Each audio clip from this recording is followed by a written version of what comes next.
ಪ್ರೀತಿಯ ದ್ವಿತೀಯ PUC ವಿದ್ಯಾರ್ಥಿಗಳೇ, ಒಂದು ಇಂಪಾರ್ಟೆಂಟ್ ಕ್ವಶನ್ ಪೇಪರ್ ಇದೆ. ಹೆಲ್ಪ್ ಆದರೆ ಬಹಳ ಒಳ್ಳೆಯದು. ಆದರೂ ಕೂಡ ಅಷ್ಟು ಇದು ಮಾಡ್ಕೋಬೇಡಿ. ಈ ವಿಡಿಯೋದ ಡಿಸ್ಕ್ರಿಪ್ಷನ್ ಬಾಕ್ಸಿನ ಕೆಳಗಡೆ ಇನ್ನೂ 3 ಪ್ರಶ್ನೆ ಪತ್ರಿಕೆಗಳನ್ನು ಕೂಡ ಕೊಟ್ಟಿರ್ತೇನೆ.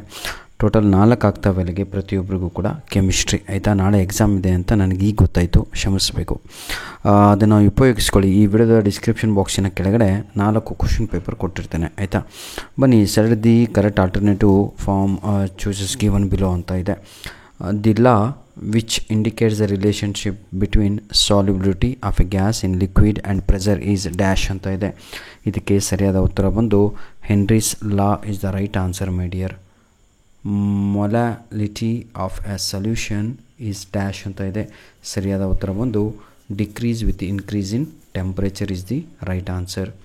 Question number 3, which of the following elements are not considered as transition metals? Right answer is my dear children, that is option B, Zn, Hd and He zinc.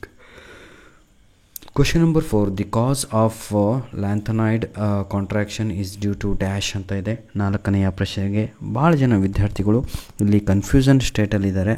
A ಬರಿಬೇಕು, ಬಿ ಬರಿಬೇಕು ಅಂತ. ಸರಿಯಾದ ಉತ್ತರ ಮಾತ್ರ ಏನೇ ಆಗಿರುತ್ತೆ. ಇಲ್ಲಿ imperfect shielding of one electron by another in the small shell ಅನ್ನುವಂಥದ್ದು ಸರಿಯಾದ ಉತ್ತರ. ಆದರೆ ಬಹಳ ಜನ ವಿದ್ಯಾರ್ಥಿಗಳು ಇಲ್ಲಿ ಬಿ ಅನ್ನು ಹಾಕಿದ್ರು. ಆಯಿತಾ, if IUPAC name of tertbutyl bromide is dash ಅಂತ ಇದೆ. 5ನೆಯ ಪ್ರಶ್ನೆಗೆ ಸರಿಯಾದ ಉತ್ತರ ಪ್ರೀತಿಯ ವಿದ್ಯಾರ್ಥಿಗಳೇ again option A is the right answer. Question number 6, geminal dihalide among the following is dash ಅಂತ ಇದೆ. 6ನೆಯ ಪ್ರಶ್ನೆಗೆ ಇಲ್ಲೂ ಕೂಡ ವಿದ್ಯಾರ್ಥಿಗಳಿಗೆ ಆಪ್ಷನ್ ಸಿ ಹಾಗೂ ಎನಲ್ಲಿ ಡೌಟ್ ಇದೆ. ಸರಿಯಾದ ಉತ್ತರ ಬಂದು ಇಲ್ಲಿ right answer goes to option A. 6ನೆಯ ಪ್ರಶ್ನೆಗೆ ಸರಿಯಾದ ಉತ್ತರ ಎ ಆಗಿರುತ್ತೆ. Fill in the blanks by choosing the appropriate answers given in the brackets ಅಂತ ಇದೆ. Main question number 2, that is the right answer. Dash is used as a semi permeable membrane in the desalination of water, that is sea water ಅಂತ ಕೊಟ್ಟಿದ್ದಾರೆ. Question number 7ಗೆ ಸರಿಯಾದ ಉತ್ತರ cellulose is the right answer. Question number 8, the product obtained when bromobenzene and the methyl bromide are heated using Na dry ether is dash ಅಂತ ಇದೆ. 8ನೆಯ ಪ್ರಶ್ನೆಗೆ ಸರಿಯಾದ ಉತ್ತರ ಟೋಲಿನ್ ಇಸ್ ದಿ ರೈಟ್ ಆನ್ಸರ್. ಆದರೆ ಭಾಳ ಜನ ಇಲ್ಲಿ ಇದು ಆಪ್ಷನ್ 1 ಇದೆ ಅಲ್ವಾ, ಬೈ ಫೈನೈಲ್ ಅಂತ, ಅದನ್ನು ಹಾಕ್ತಾ ಇದ್ದಾರೆ. ಆದರೆ ಇದಕ್ಕೆ ಸರಿಯಾದ ಉತ್ತರ ಟೋಲಿನ್ ಇಸ್ ದ ರೈಟ್ ಆನ್ಸರ್. ಆಯಿತಾ, 9ನೆಯ ಪ್ರಶ್ನೆ ಪ್ರೀತಿಯ ವಿದ್ಯಾರ್ಥಿಗಳೇ, ಮ್ಯಾಗ್ನೀಸ್ shows higher oxidation state of dash ಅಂತ ಇದೆ. ಮ್ಯಾಗ್ನೀಸ್ shows higher oxidation state of dash ಅಂತ. ಸರಿಯಾದ ಉತ್ತರ that is +7 is the right answer.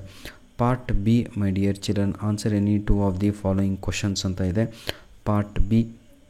ಆಯಿತಾ, ಉಳಿದ ಎಲ್ಲ ಪ್ರಶ್ನೆಗಳನ್ನು ತಾವುಗಳು ನಾನು ಹೇಳಿದ್ನಲ್ವ, ಈ ವಿಡಿಯೋದ ಡಿಸ್ಕ್ರಿಪ್ಷನ್ ಬಾಕ್ಸಿನಲ್ಲಿ ನಿಮಗೆ ಕೆಮಿಸ್ಟ್ರಿಯ ಇನ್ನೂ 3 ಪ್ರಶ್ನೆ ಪತ್ರಿಕೆಗಳನ್ನು ಕೊಟ್ಟಿರ್ತೇನೆ. 3 ಕೂಡ ತಾವುಗಳು ಸಾಲ್ವ್ ಮಾಡಿ ಒಮ್ಮೆ ನೋಡ್ಕೊಂಡ್ರೆ ಯು ವಿಲ್ ಗೆಟ್ ಐಡಿಯಾ ಯಾವ ರೀತಿಯಾಗಿ ನಾಳೆ ಪ್ರಶ್ನೆ ಪತ್ರಿಕೆ ಬರುತ್ತೆ ಅಂತ. ಧನ್ಯವಾದಗಳು. ನಿಮ್ಮ ಪ್ರೀತಿ ಸಹಕಾರ ಸದಾ ನಮ್ಮ ಜೊತೆ ಹೀಗಿರಲಿ ಅಂತ ಹೇಳ್ತಾ ವಿಡಿಯೋನ ಇಲ್ಲಿಗೆ ಮುಗಿಸ್ತಾ ಇದ್ದೇವೆ. God bless you all.